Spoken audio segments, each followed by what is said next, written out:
Muy buenos días a todos, ¿cómo están? Los saludamos desde esta su casa, Sello de tu Esencia. Espero que puedan recibir.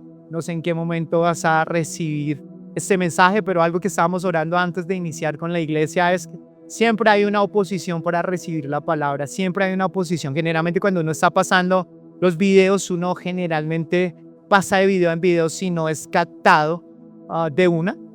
Y los medios ahora funcionan de esa manera, cómo te atraigo y demás, pero con la palabra no se necesita ser atraída, se necesita una disposición del corazón para recibir, y espero que hoy puedas tener esa disposición.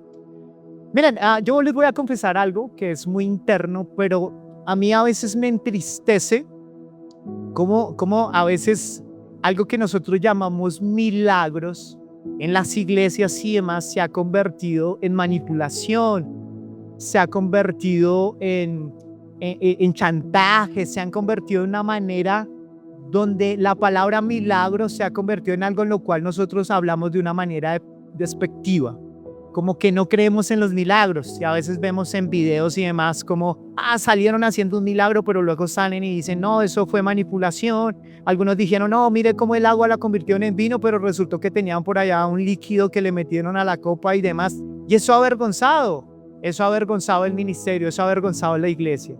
Pero uno puede ver que a pesar de que el enemigo quiere manipular o hacer ver los milagros de una manera incorrecta, Dios hace milagros. Y Dios hace milagros y Dios se mueve en los milagros, pero necesitamos comprender que Dios tiene una intención con los milagros. Siempre hay una intención de parte de Dios para los milagros.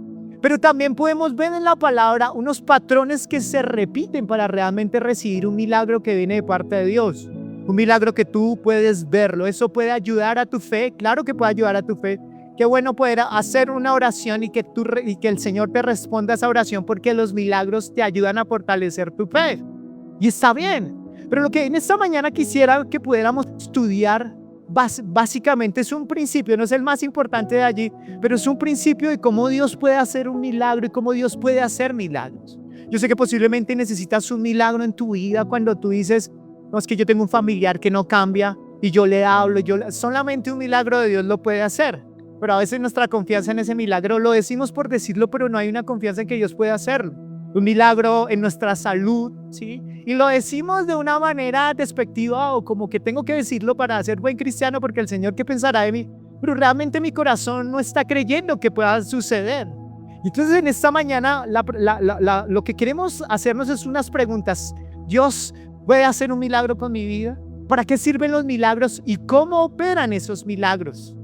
Y quisiera hoy que pudiéramos precisamente hablar y seguir con el estudio de Juan que tenemos, y en ese estudio de Juan pudimos ver a Juan como en el capítulo 1 habla y presenta a Jesús como Dios, como el que estuvo siempre con el Padre, como que por él fueron hechas todas las cosas. Luego podemos ver que a todo aquel que cree en Jesús, entonces ahora se convierte en hijo de Dios. Y luego vimos a Juan, a JB, como Juan hace su ministerio en el desierto, el corazón que tiene, le preguntaron si era Elías o no y pudimos desenredarlo.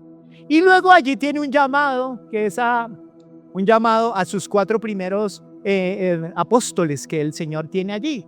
Pero luego llegamos a una de las primeras manifestaciones de Dios y se llaman las bodas de Canaán. ¿Las bodas de qué? De Canaán, o la boda de Canaán. ¿Y qué pasa allí? Es la boda donde vamos a mirar allí. Dice Juan 2. Dice, al tercer día se celebró una boda en Cana de Galilea. Y estaba allí la madre de Jesús. Y también Jesús fue invitado con sus discípulos a la boda. Recuerden que está diciendo, al tercer día se celebró una boda en Cana de Galilea. ¿Recuerdan? La antigua Palestina está dividida como en 3 distritos, digámoslo así, y en la parte de arriba tenemos a Galilea, y en Galilea entonces se dice que empieza a desarrollarse allí ese llamado del Señor. Entonces aquí ya empezamos a ver cómo Dios empieza a hacer su ministerio. Antes de llegar aquí, de una manera muy corta, Juan lo que hace es que Juan habla de cómo Juan el Bautista, cómo tomó al Señor y cómo lo bautizó, y cómo de allí pudo escuchar la voz que decía, este es mi hijo amado en el que yo tengo contentamiento. Entonces Jesús recibe el Espíritu Santo, pero digámoslo así, que en este evangelio de Juan no lo describe tan específicamente como en otros evangelios, pero él recibe el poder. Y ahí al recibir el poder y demás, que es el Espíritu Santo, que es la persona del Espíritu Santo, empieza a hacer milagros. Y aquí nos encontramos con una de las primeras manifestaciones. Entonces ahora sí, al tercer día se celebró una boda de Cana de Galilea y estaba allí la madre de Jesús. Y también Jesús fue invitado con sus discípulos a la boda.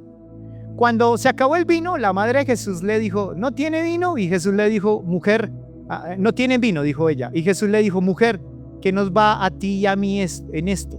Toda vida no ha llegado mi hora. Su madre dijo a los que servían, haced todo lo que él os diga. Y había allí 6 tinajas de piedra puestas para ser usadas en el rito de la purificación de los judíos. En cada una cabían 2 o 3 cántaros. Jesús les dijo, llenad de agua las tinajas, y la llenaron hasta el borde. Entonces les dijo, sacad ahora un poco y llevadlo al maestresalas. Y se lo llevaron. Cuando el maestresalas probó el agua convertida en vino, y como no sabía de dónde era, pero lo que servían, que habían sacado el agua, lo sabían, el maestresalas llamó al novio y le dijo, todo hombre sirve primero el vino nuevo cuando ya han tomado bastante. Todo hombre sirve primero el vino bueno, y cuando ya han tomado bastante, entonces el inferior, pero tú has guardado hasta ahora el vino nuevo. Este principio de sus señales hizo Jesús en Cana de Galilea y manifestó su gloria, y sus discípulos creyeron en él. Amén, dejémoslo hasta allí. Aquí podemos hablar, este pasaje es un poco complejo porque tiene varias interpretaciones. Al que le gusta la pola, la cerveza y el vino, dice, pero Jesús convirtió el agua en vino. Pues hermano, y estaba en una fiesta, es porque al Señor le gusta la pochola, así que tomemos pochola. Y aquí, ¿cómo interviene la madre de Jesús, María? Entonces de aquí toman el texto de empezar a decir, ¿sí ve? Es que la madre de Jesús se convierte en la intercesora del Señor y demás, porque se han sacado varias interpretaciones de este texto. La idea es que hoy podamos, de alguna manera, una manera ágil, podamos nosotros encontrar el sentido de por qué el Señor quiso que esto estuviera escrito en su libro y pudiera llegar sobre nosotros. Amén. Lo primero que dice, entonces vamos versículo por versículo para que podamos hacerlo. Les invito a que cuando vengan a la casa del Señor puedan traer su cuaderno, puedan anotar y demás para que puedan retener mejor. Dice Juan 2, versículo 2. Al tercer día se celebró una boda en Cana de Galilea y estaba allí la madre de Jesús, y también Jesús fue invitado con sus discípulos a la boda. Entonces estos no estaban colados, o sea, Jesús no estaba colado y, ay no, mire, llegó Jesús, no, estaban los discípulos, ay no, pero estamos desprogramados, metámonos a la rumba porque no hay nada que hacer, no. Ellos fueron invitados. Fueron invitados los discípulos de Jesús, que hasta ese momento eran 4. ¿Cuántos discípulos eran? 4. Y esos 4 o 5, ya después les voy a decir por qué posible. 4 dice la palabra, pero hay uno que no nombra. Pero ahí habían 4 o 5 discípulos. O sea que no invitaron a los 12 porque si no dijeron, no, esos 12 nos van a acabar con toda la comida y el vino. No, fueron poquitos. Fueron los 4 discípulos, fue Jesús y fue la madre de Jesús. Ellos entran allí y empieza a suceder algo. Lo primero que nosotros podemos ver es que el Señor nos empieza a hablar un poco de cómo Jesús se relaciona con las personas.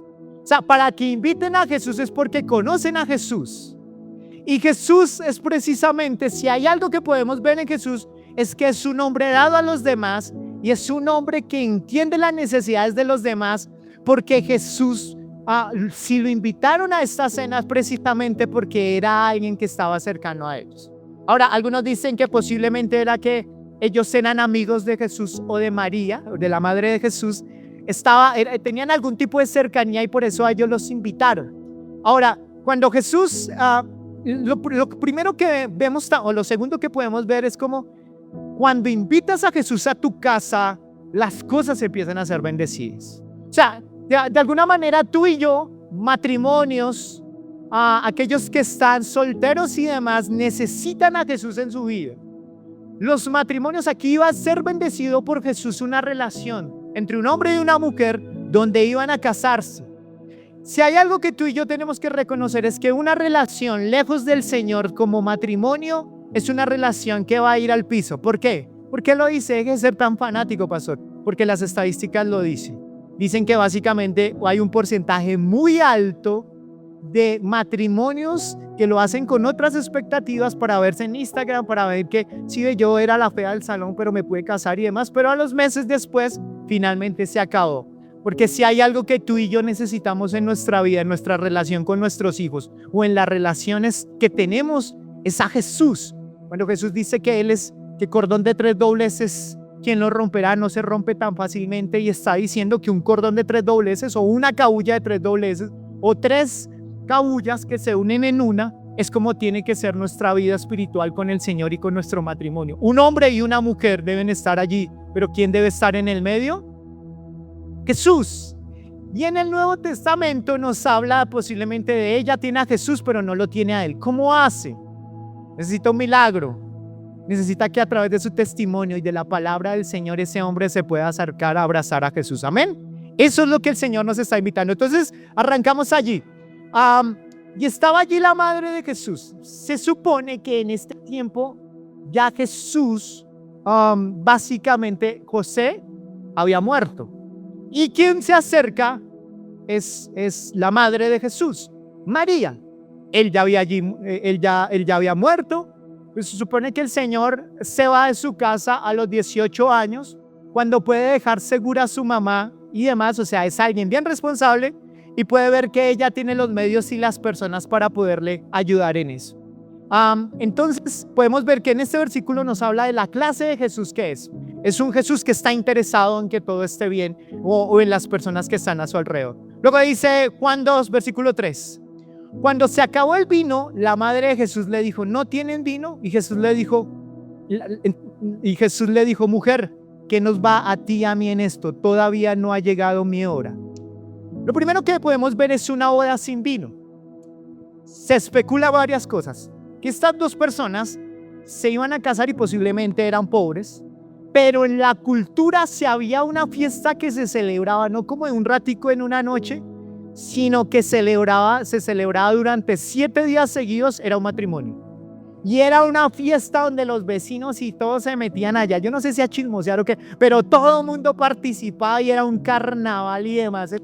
Eso, que finca ni que nada, eso caminaban por todo lado, eso hacían una parranda, no vallenata, pero no era una parranda porque se iban a casar allí. O sea, era algo tremendo, pero para la cultura de la época, escúcheme bien, para la cultura de la época, el hecho de que en el matrimonio se pudiera dar vino, para los rabinos el vino representaba felicidad. ¿Qué representaba? Felicidad.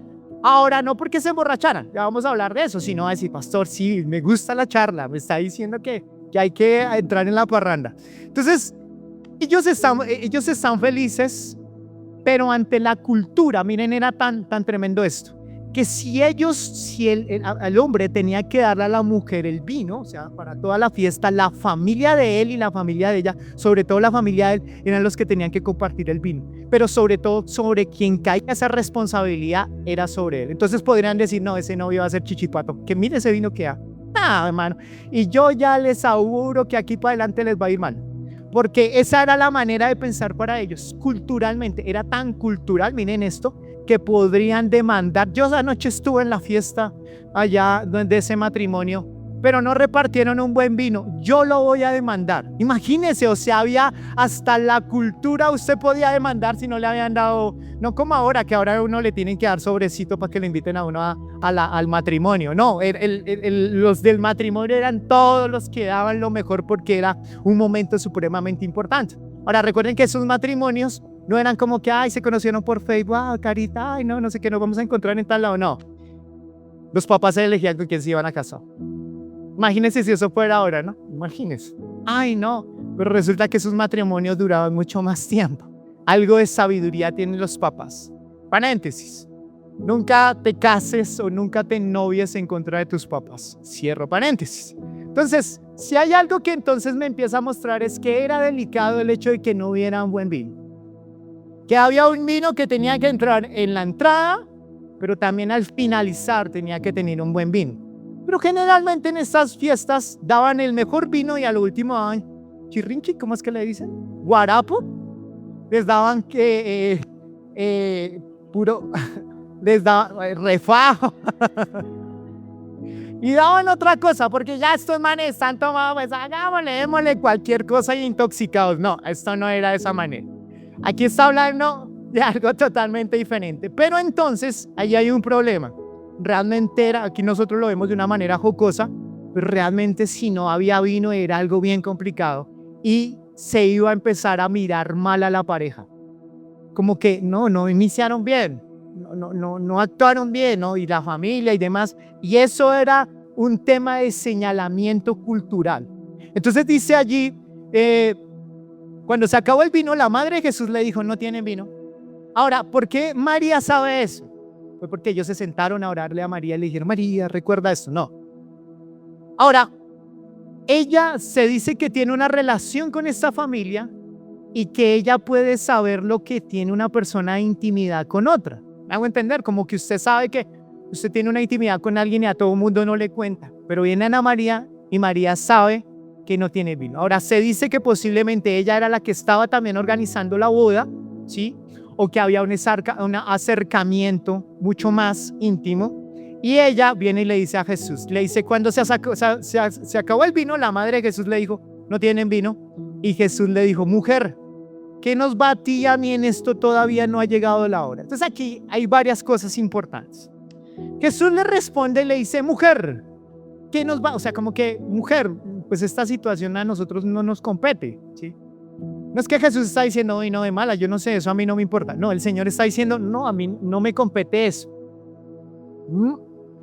La madre de Jesús le está diciendo a él, lo que tienes que hacer, o lo que está diciéndole es que hay una situación que se está presentando y que lo que está buscando con Jesús es que Jesús empieza a manifestarse quién es.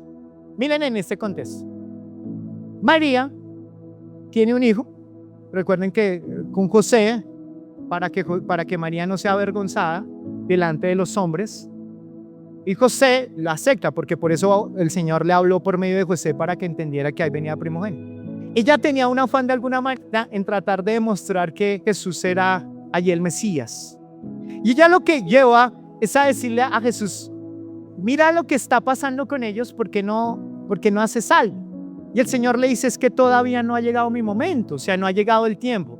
¿Qué? A ese tiempo se está refiriendo a dos cosas, dicen los teólogos. Primero, no ha llegado mi tiempo. Uno, porque se está refiriendo a que llegado mi tiempo es que todavía no me voy a morir. No ha llegado mi tiempo de morirme.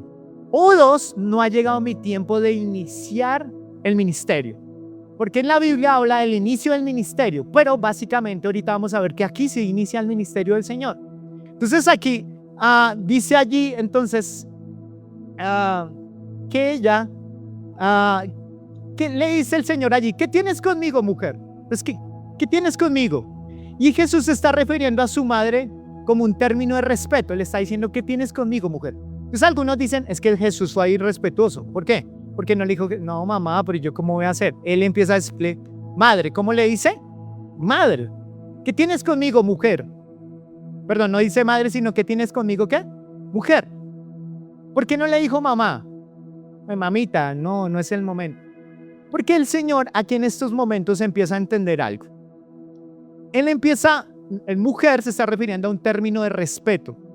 Creo que en diferentes países hay diferentes maneras de llamar a la mamá, pero aquí no le está diciendo una manera perspectiva. Le está diciendo mujer, le está diciendo no es el tiempo para hacerlo, y le está tratando de mostrar, mira, yo entiendo que tú eres mi mamá, pero a partir de este momento yo ya empiezo a hacer el ministerio del Padre. Y entonces lo que nosotros creemos, miren lo que dice allí Juan 5:19 de cómo Jesús se movía. De cierto os digo, no puede el Hijo hacer nada por sí mismo, sino lo que va a hacer al Padre, sino lo que ve hacer al Padre, perdón. De cierto os digo, no puede el Hijo hacer nada por sí mismo. ¿No puede hacer nada por qué? Por sí mismo. Entonces cuando la madre de Jesús viene donde Jesús y le dice, ya, ¿por qué no inicias tu ministerio? ¿Por qué no les ayudas allí? Lo que pensamos es que el Señor Jesús tenía pronosticado iniciar en otro momento. Pero lo que pensamos es que el Señor se aparta un momento, habla con el Padre y toma la decisión de finalmente hacerlo. Porque nada de lo que Jesús hacía, lo hacía sin consultarle ¿a quién? Al Padre. Entonces cuando Él le dice, le está diciendo allí a ella mujer, le está diciendo, bien, tú eres mi mamá, no te voy a soltar, pero que ahora el Hijo del Hombre, porque así es llamado Jesús, el Hijo del Hombre tiene que iniciar su ministerio. Y aquí voy a empezar a ejercer el ministerio. Aún así, entonces Él va, se retira a orar, y en ese momento Él luego empieza realmente a suceder allí el milagro. Tengamos en cuenta esto. Cuando hablamos de la madre de Jesús, de María, generalmente como cristianos, hay una tendencia a un rechazo o hay una tendencia al señalamiento de la madre de Jesús. Y eso es algo indignante. Nosotros necesitamos ser respetuosos en cuanto a cómo miramos a la madre de Jesús. Porque si el Padre la escogió, tuvo que tener unas características especiales. Miren, cuando nosotros hablamos de el Señor nos va a santificar o somos santos, es que el Señor coge barro en sus manos y Él lo declara santo.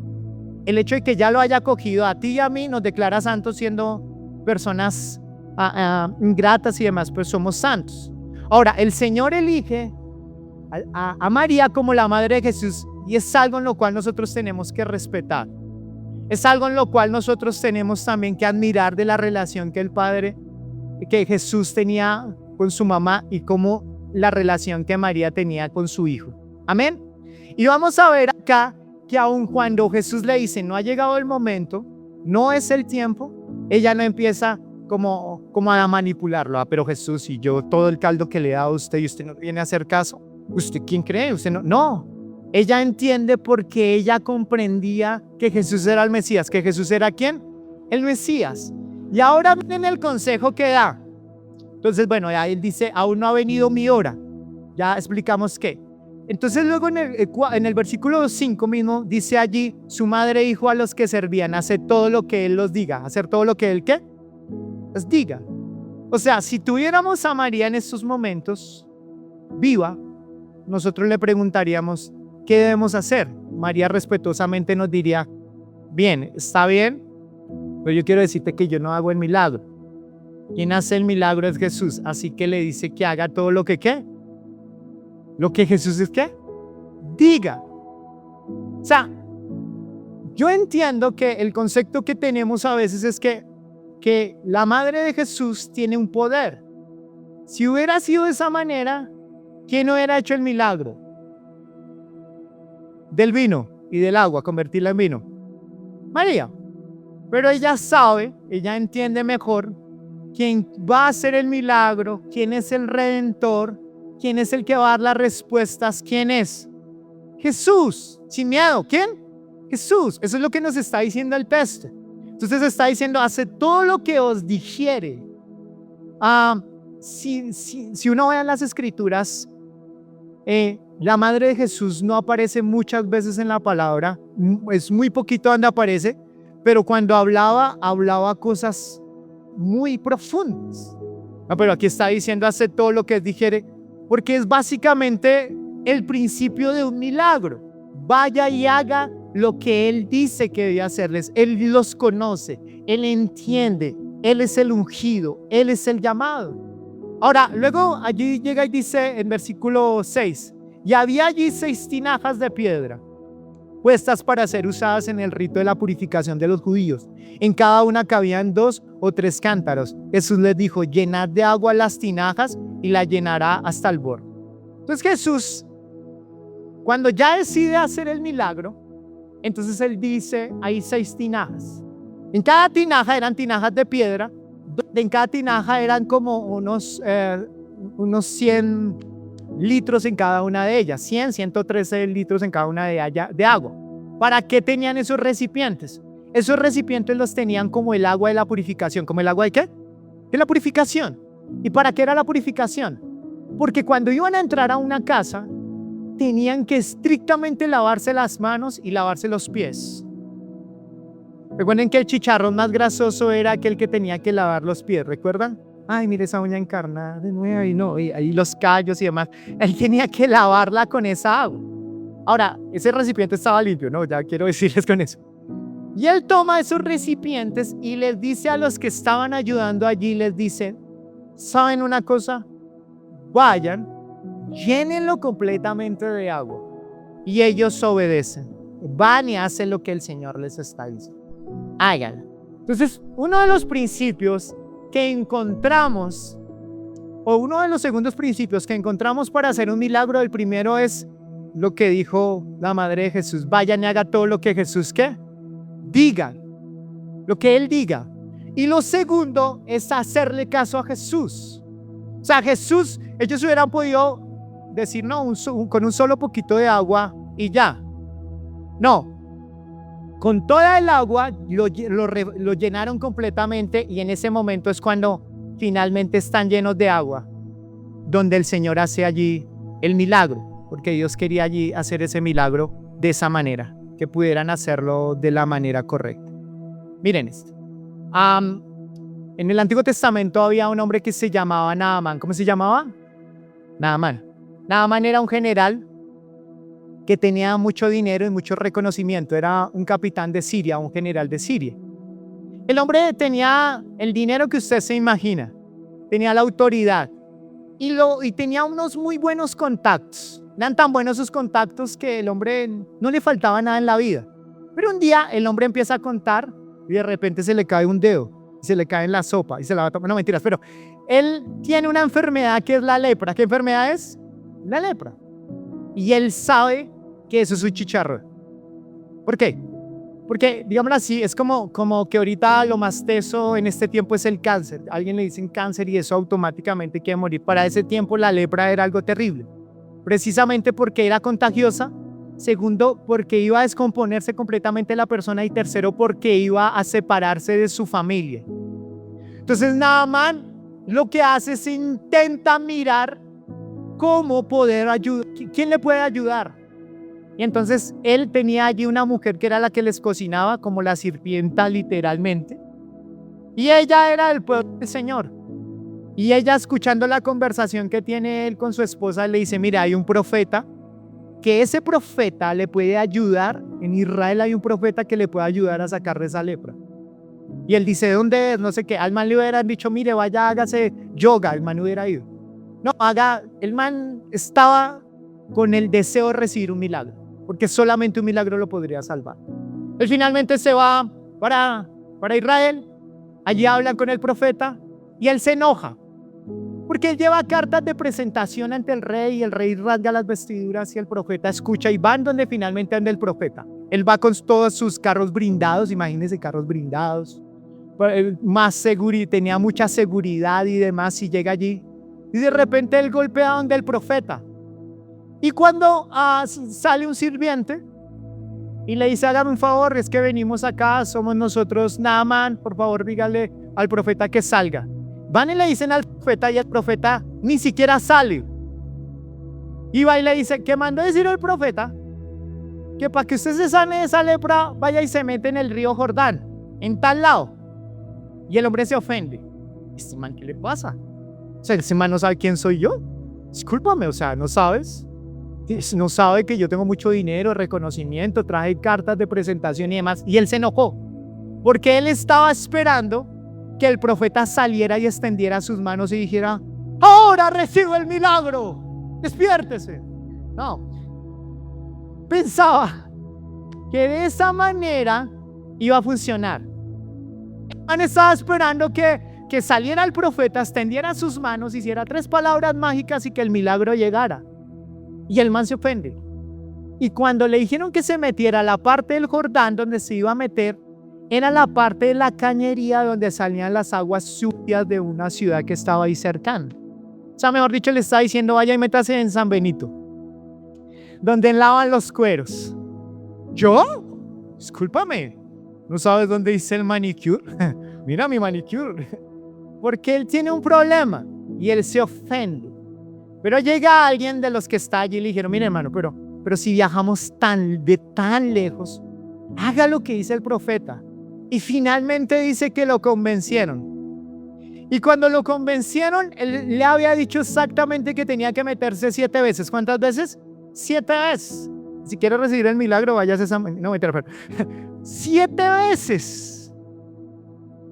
Cuando él va, y la excusa que él tiene, él dice, pero hermano, pero es que yo vengo acá a meterme en ese río. Yo allá donde estoy hay 3 ríos mejores que estos. Y más puros, más limpios. Porque él quiere responder ante su necesidad con sus propias estrategias. Como que él dice, no, pero yo no tengo que hacer eso que me están diciendo. Yo puedo en mis propios ríos, mi propia estrategia, hacer las cosas a mi manera. Y entonces, finalmente él decide hacer caso. Y dice que se metió la primera vez.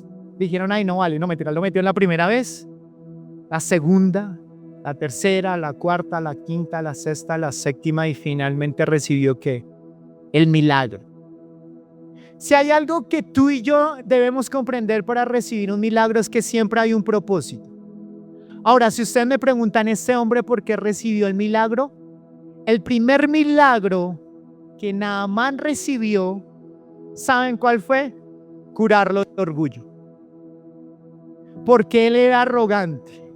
Pero cuando reconoció que tenía que ser obediente a Dios, su arrogancia y su orgullo se fue. Y ahí fue cuando vino el milagro. Porque Dios puede hacer contigo y conmigo el milagro que Él desee. Pero si hay algo que Dios hace milagros, no los hace porque sí. Dios lo hace por algo, porque quiere formar algo en ti. Y a veces no recibimos milagros porque hay cosas que Dios quiere tratar en tu carácter y en mi carácter. Hay cosas que Dios quiere convertir en tu vida como agua, como vino. Cosas sobrenaturales en tu vida, pero no es un Dios irracional, sino es un Dios intencional, que su intención como Padre es formar en nosotros el carácter de Jesús. Amén. Entonces, cuando tú necesitas un milagro, lo primero que necesitas mirar es qué tú quieres que yo obedezca. ¿Qué quieres que yo haga? ¿Qué quieres en mi carácter formar? ¿Qué quieres de mí, Señor, para que yo pueda recibirlo? Aquel que está sufriendo con las finanzas está esperando un milagro para poder pagar las deudas muy altas. Son millones y millones de pesos. Y dice, yo estoy formando, yo quiero ese milagro, Señor, dame ese milagro. Y el Señor te dice, ¿estás administrando bien tus finanzas? No, pero no me hables de eso. ¿Estás dando para tu casa? ¿Estás dando para tu esposa? ¿Estás dando para tu hijo? No, pero Señor, mis deudas. No, estás dando, estás haciendo lo que debes hacer, administrando, llevando tu primer ministerio de la mejor manera. Porque Dios honrará a aquel que camina en el carácter del Señor. Amén. Si tú y yo no lo comprendemos, iremos de iglesia en iglesia a que alguien me traiga un mover. Me voy para la iglesia, me voy para otro lado, se quedan ahí 3 meses y luego se van. No, el problema no fue la iglesia, el problema es que tu corazón se resiste a que el Señor Jesús le forme el carácter. Y por eso no recibimos milagros y lo sobrenatural de parte de Dios. Si algo podemos ver en estos hombres es que el Señor les dijo, vayan y llenen esas 6 tinajas. Estos hombres fueron y lo hicieron y fueron bendecidos. ¿Por qué fueron bendecidos?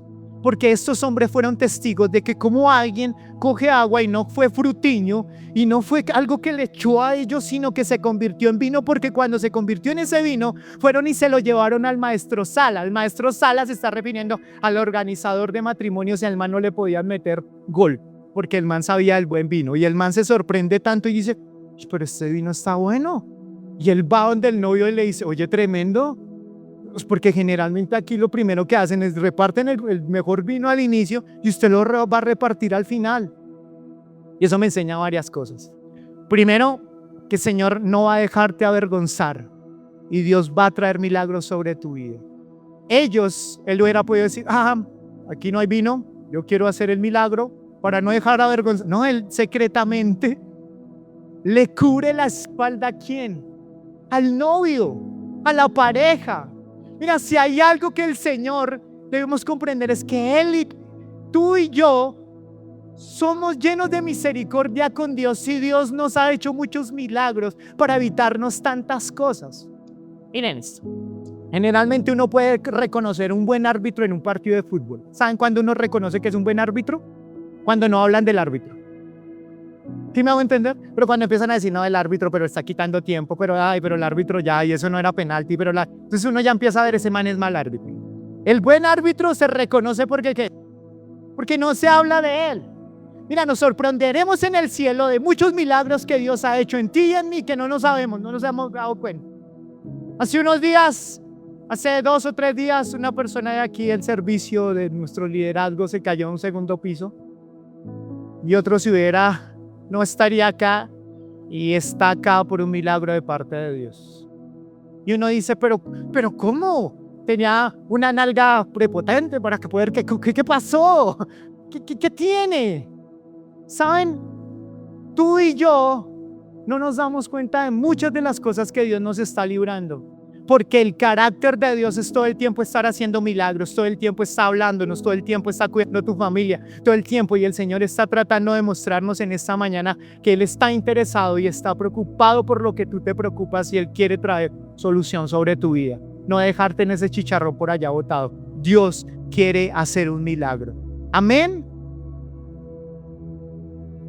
Pero no es buscar ese milagro por buscarlo sin contenido. Yo siempre peleo con aquellas personas que están en crisis y listo, no vienen a la iglesia, pero les pregunto, ¿están haciendo el devocional? No, pero yo sé que el Señor va a hacer un milagro, pero estás fuera, estás lejos. Pero ¿y qué tiene que ver eso? Porque si hay algo que la palabra del Señor dice es que necesitamos permanecer en Jesús para recibir un milagro. Amén. ¿Dónde lo dice, pastor? Juan 15. Separados de mí, nada que. ¿Puedes llevar frutos separados del Señor? No. Si necesito un milagro, a veces tú dices, no recibí el milagro. Y tú lo que haces automáticamente en la inmadurez de nuestra carne es separarnos. No, yo no voy a volver a la iglesia. Yo no oro. Yo no me meto con Dios. ¿Por qué? Porque no recibí el milagro. No, permanece.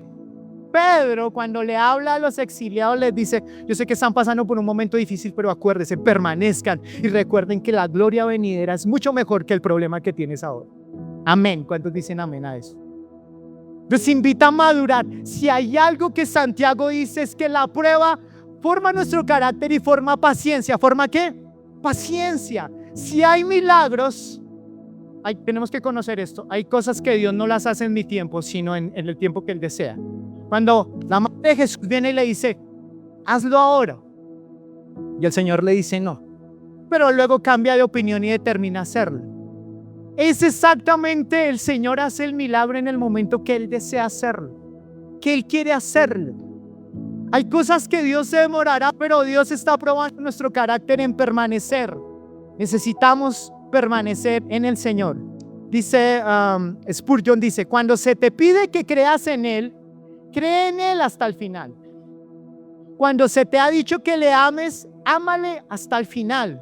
Cuando se te ha comandado que le sirvas, sírvele hasta el final. Para recibir un milagro necesitas ser obediente plenamente y creer aunque no veas la respuesta. Cree sin dudar, pero créele a Él. Créele a Él. Cuando cada domingo tienes que venir entre el trabajo y venir, ¿qué hago? Créele a Él. Ven a su casa.